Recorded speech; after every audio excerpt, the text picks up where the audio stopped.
साथियों, आप सभी का स्वागत है जोशी परिवार यूट्यूब चैनल में। आज मैं गंगा दशहरा के बारे में बतलाऊंगा। आप सभी को गंगा दशहरा की हार्दिक बधाई व शुभकामनाएं। गंगा दशहरा यह पर्व जो है, यह पर्व ज्येष्ठ मास के शुक्ल पक्ष की दशमी को आता है और इसे उदय व्यापिनी लिया जाता है। गंगा का धरती पर अवतरण होना, यानी इस दिन गंगा जो है वह धरती पर आई थी। अब गंगा के धरती में आने के विषय में आप सभी को पता है, फिर भी संक्षिप्त रूप में राजा सगर के 60,000 पुत्र जो थे वह महर्षि कपिल मुनि के श्राप से भस्म हो गए थे। तो उनके उद्धार के लिए उनके ही वंश में, यानी राजा सगर के ही वंश में राजा भगीरथ हुए। तो भगीरथ ने गंगा जी को पृथ्वी में लाने के लिए बहुत प्रयत्न किए, बहुत ज़्यादा तप किया। तो उनके अखंड तप से ब्रह्मा जी जो हैं वह प्रसन्न हो गए और उन्होंने जो है उनके अखंड तप से ब्रह्मा जी प्रसन्न हुए और ब्रह्मा जी ने गंगा को धरती पर लाने के लिए वचन दिया। पर उन्होंने एक शर्त उसमें यह लगाई कि यदि गंगा धरती पर आएगी तो गंगा का जो वेग है वह प्रचंड वेग है, यह धरती माँ जो है उसको सहन नहीं कर पाएगी। इसलिए जो है पुनः राजा भगीरथ ने शिव जी की कठोर तपस्या की। तो उनके कठोर तप से शिव भगवान जो है वह प्रसन्न हो गए और उनकी तपस्या से तो उन्होंने गंगा को पृथ्वी में लाने के लिए उनको वचन दिया। तब भगवान शिव ने जो है गंगा को, जो उसका प्रचंड वेग था, प्रचंड गंगा को जो है उन्होंने अपने मस्तक में धारण कर लिया। अपनी शिखाओं में गंगा को स्थान दिया और अपनी शिखा की एक जटा से गंगा की एक धारा, शांत स्वभाव वाली धारा को पृथ्वी पर अवतरित किया, यानी धरती पर वह गंगा की शांत धारा आई। तो साथियों, भगीरथ के इस अथक परिश्रम के कारण गंगा जी जो है वह धरती पर आ गई और राजा भगीरथ के नाम से ही जो है गंगा का नाम भागीरथी भी कहा गया है। गंगा का जो दूसरा नाम है वह भागीरथी है।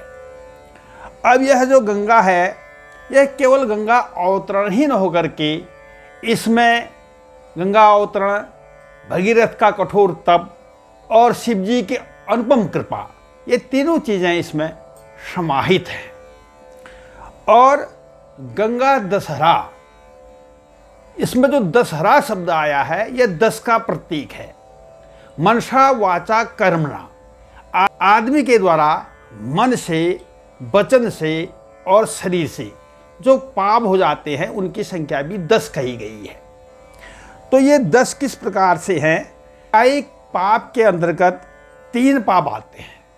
नंबर 1 जो पाप है, इसमें हिंसा करना, चोरी करना और अनुचित संबंध बनाना, ये 3 पाप जो है कायिक पाप कहलाए गए हैं।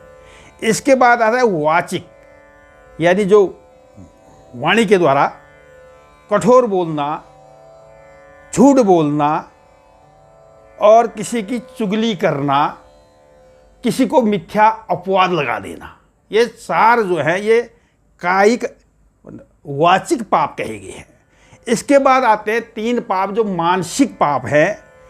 इसमें यानी मन से सोचने पर जो पाप हो जाते हैं, जैसे दूसरों का बुरा सोचना, किसी के चीज़ को हड़पने की मन में सोचना और बिना बेवजह जिद करना। इस प्रकार से ये सब मिलाकर के 10 पाप हो गए।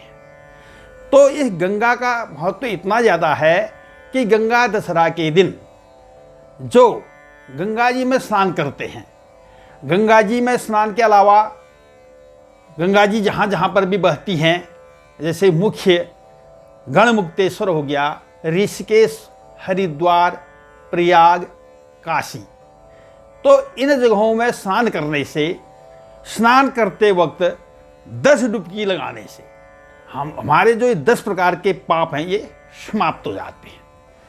और गंगा जी की पूजा के लिए 10 प्रकार की सामग्रियों को दान करना, यानी गंगा जी की 10 चीज़ों से पूजा करना, ये भी इसमें बतलाया गया है।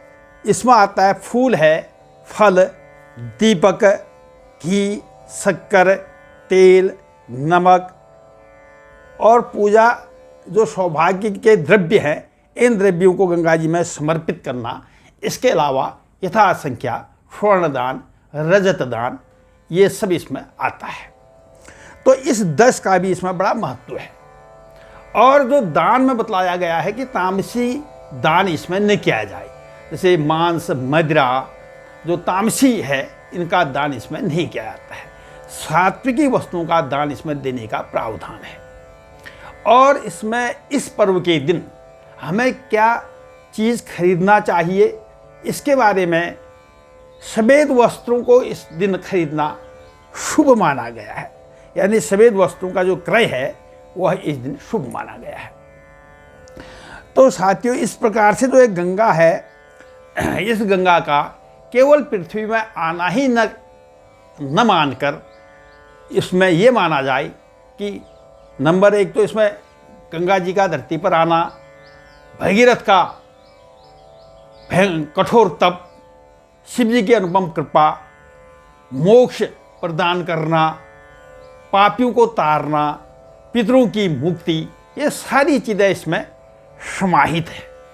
तो इतना ज़्यादा महत्व इसका बतलाया गया है। और गंगा के अलावा जो गंगा में स्नान नहीं कर सकते हैं, वह किसी भी नदी में स्नान, तालाब, पोखर जहाँ भी है वहाँ इस दिन स्नान कर सकते हैं। और उस दिन अन्य जगह का भी जल जो है वो गंगा सदृश माना जाता है। गंगा का उच्चारण करते हुए, गंगा के नाम का संकीर्तन करते हुए स्नान करना चाहिए। जो घर में स्नान करते हैं तो वह गंगा जल जो है वह अपने पानी में मिला करके 10 पापों की मुक्ति के लिए 10 लोटों से स्नान करें। 10 लोटे पानी से वह स्नान करेंगे तो ये 10 प्रकार के जो पाप हैं इनसे उन्हें मुक्ति मिल जाएगी। तो साथियों, यह गंगा का जो जल है, केवल यह एक जल नहीं है, केवल ये पानी ही नहीं है, यह आस्था, संस्कृति, मोक्ष और जीवन का बड़ा गहरा और अटूट प्रतीक बन जाता है। और सदियों से, पीढ़ियों से यह हमें जोड़ती आ रही है। तो साथियों, मैं अंत में गंगा जी को प्रणाम करते हुए एक स्तुति के बाद अपनी वाणी को विश्राम दूंगा। देवी सुरेश्वरी भगवती गंगे, त्रिभुवन तारिणी तरल तरंगे, शंकर मौलि विहारिणी विमले, मम मति आस्तां तव पद कमले, मम मति आस्तां तव पद कमले। ओम गंगायै नमः।